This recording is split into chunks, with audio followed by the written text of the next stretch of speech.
dan istilah dan alhamdulillah kita bisa berkumpul pada hari ini dalam rangka pembinaan Karang Taruna. Dan memang dari info yang kami dapat tadi bahwa memang struktur kepengurusan Karang Taruna Kecamatan Mesuji Raya ini sudah terbentuk dan memang seharusnya kita sudah pengukuhan. Tapi karena kesibukan dari Ketua Umum Karang Taruna Kabupaten Oki, karena jabatan dia juga sebagai Kepala DKD, jadi beliau ada tugas-tugas yang tidak bisa ditinggalkan untuk beberapa hari ke depan. Baik Bapak Ibu sekalian, jadi Dinas Sosial itu sebagai pembina fungsional dari Karang Taruna, karena Karang Taruna itu berada di bawah naungan Kementerian Sosial dengan dasar hukum yang dikeluarkan oleh Kementerian Sosial itu adalah Peraturan Kementerian Sosial nomor 25 tahun 2019 itu yang isinya adalah tentang tugas, fungsi, pokok, struktur organisasi dan sebagainya terkait dengan Karang Taruna. Nah, jadi Dinas Sosial dengan adanya peraturan itu dan secara vertikal dari Kementerian Sosial, maka Dinas Sosial Kabupaten Oki juga melakukan pembinaan kepada Karang Taruna, baik di tingkat kabupaten maupun di tingkat kecamatan. Kemudian kami di sini juga berdiri dalam dua posisi. Pertama sebagai pembina fungsional, yang kedua juga sebagai wakil ketua bidang pemberdayaan perempuan pada saat. Jadi dalam rangka peningkatan kapasitas dari anggota Karang Taruna khusus perempuan. Gitu. Karena di sini walau bagaimanapun perempuan itu mempunyai andil dari berbagai sektor. Kita tidak bisa lepas dengan kehadiran perempuan. Karena katanya kalau perempuannya bagus maka negaranya juga akan bagus. Gitu. Begitupun juga dengan kondisi organisasi kita. Kalaupun perempuannya maju maka perempuan akan mendukung kemajuan dari Karang Taruna. Semangat perempuan Bu. Oke, jadi kembali lagi secara fitrah kita Karang Taruna. Karang Taruna itu dibentuk melalui latar belakang dari kegiatan sosial. Jadi yang namanya Karang Taruna itu adalah suatu lembaga yang isinya adalah para pemuda usia mulai dari 13 tahun sampai 45 tahun yang memang tujuannya adalah melakukan kegiatan-kegiatan sosial. Jadi Pak Camat, seperti yang Pak Camat bilang tadi, bukan sosialnya yang diiring oleh Karang Taruna, tapi Karang Tarunanya yang melakukan kegiatan sosial. Gitu. Selain kita juga ada beberapa kegiatan-kegiatan seperti di bidang olahraga, kesenian, kebudayaan, gitu. Nah, tapi tugas fungsi pokok utama adalah bagaimana kita Karang Taruna itu turut serta mempunyai andil dalam peningkatan kesejahteraan sosial masyarakat. Itu.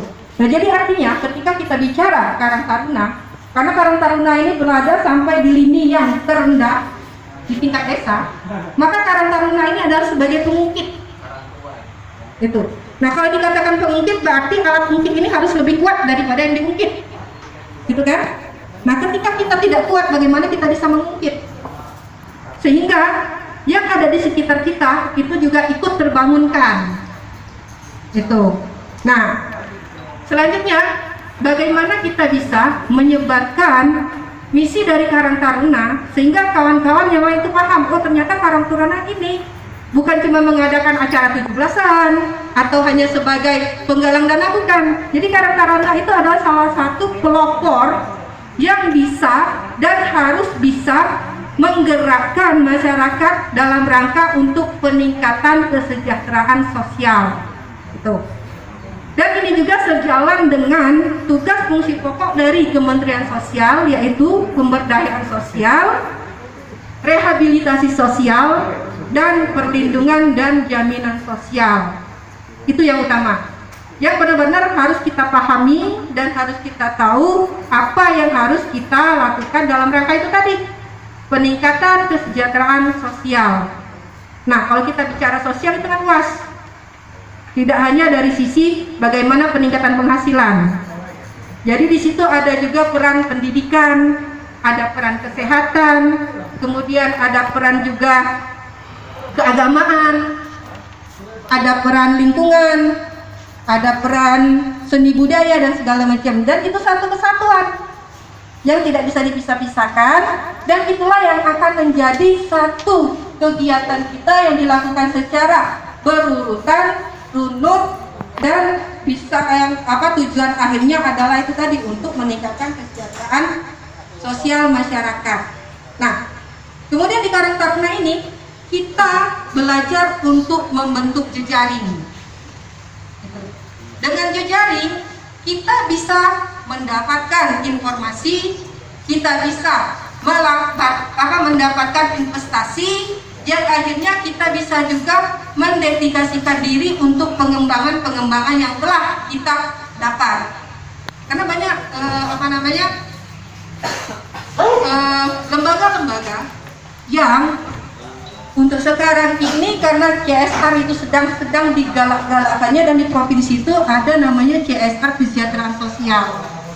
Itu, dan memang sasarannya adalah lembaga-lembaga yang lebih bersifat sosial. Jadi dia yang nirlaba, yang tidak lembaga yang bukan untuk mengejar keuntungan. Jadi kawan-kawan kalian,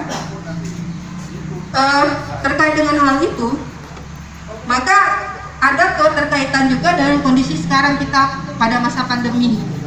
Karena kita tahu pandemi kan seluruh usaha itu terjun bebas ke bawah, gitu kan?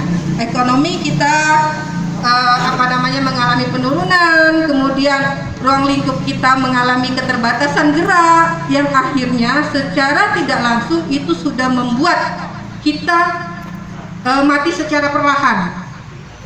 Nah, kenapa saya bilang mati secara perlahan? Karena kita dibatasi dari segala hal, baik interaksi sosial dan segala macam. Nah, untuk daerah-daerah yang memang dia sumber pendapatannya berasal dari jasa, utama adalah jasa pariwisata, itu memang mengalami penurunan yang sangat drastis. Alhamdulillah kita di sini, karena kita sektor yang pertanian, basis pertanian perkebunan, itu masih tidak terlalu, walaupun memang masih tetap efeknya masih tetap. Itu kan dengan merosotnya harga karet, tapi sawit menaik drastis ya. Alhamdulillah yang punya kebun sawit. Tumbang tapi Bu. Oke, nah, jadi keterkaitan tadi, yang namanya kita untuk Karang Taruna itu ada berbagai tingkatan. Jadi Karang Taruna kita punya empat tingkatan. Jadi kita ada Karang Taruna yang namanya Karang Taruna percontohan. Kemudian ada Karang Taruna contohan, Karang Taruna maju, berkembang dan tumbuh. Tentunya klasifikasi Karang Taruna itu dilihat dari bagaimana eksistensi Karang Taruna dalam hal melakukan pemberdayaan masyarakat. Itu yang dilihat. Kemudian juga dalam Karang Taruna itu selalu dilakukan penilaian Karang Taruna terbaik setiap tahun, baik dari Karang Taruna itu sendiri dilakukan oleh Karang Taruna Pusat maupun dari Kementerian Sosial melalui seleksi pilar-pilar berprestasi. Dan kemarin di 2021 ini alhamdulillah Mesuji Raya itu dapat predikat pertama, dan memang kegiatan cukup banyak dan di berbagai sektor, mulai dari pengajian, TPA sampai ke sektor ekonomi, pengembangan ekonomi. Nah, itu yang kami harapkan ke depan juga bisa diikuti oleh Karang Taruna dari desa lain di Kecamatan Mesuji Raya. Kemarin perwakilan dari Embacang, Pak ya? Mesuji Makmur. Bumi Makmur. Perwakilan dari Desa Bumi Makmur. Itu. Dan memang eksistensi Karang Taruna ini sudah terlihat secara nyata.